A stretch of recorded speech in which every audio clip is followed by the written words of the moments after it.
Artis Raffi Ahmad sebelumnya menjadi sorotan publik setelah beredar kabar bahwa ia akan diangkat menjadi staf khusus di bawah kepemimpinan Presiden Prabowo Subianto dan Wakil Presiden Gibran Rakabuming Raka. Meskipun isu ini mencuat, Raffi memilih untuk tidak memberikan komentar lebih jauh dan menunggu pengumuman resmi dari Presiden.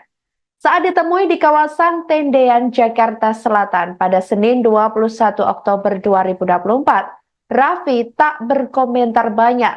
Pernyataan ini menunjukkan sikap hormat Raffi terhadap otoritas presiden dan pentingnya pengumuman yang dilakukan secara resmi. Raffi juga menjelaskan ketidakhadirannya dalam pengumuman Kabinet Merah Putih. Ia menyatakan bahwa dirinya tidak diundang ke acara tersebut. Dalam kesempatan itu, Raffi tidak lupa menyampaikan selamat kepada Prabowo dan Gibran atas pelantikan mereka sebagai Presiden dan Wakil Presiden Indonesia. Ia berharap agar pemerintahan yang baru dapat menjalankan tugasnya dengan baik dan mendapatkan ridho dari Tuhan Yang Maha Esa. Ucapan selamat yang sama juga disampaikan oleh Raffi kepada anggota Kabinet Merah Putih yang baru saja diumumkan. Ia menegaskan dukungannya terhadap langkah-langkah pemerintahan yang baru. Sebelumnya, Raffi Ahmad sempat terlihat di kediaman Prabowo Subianto di Kertanegara 4, Jakarta Selatan pada Selasa 15 Oktober 2024 lalu. Hal itu menambah spekulasi terkait keterlibatannya dalam dunia politik.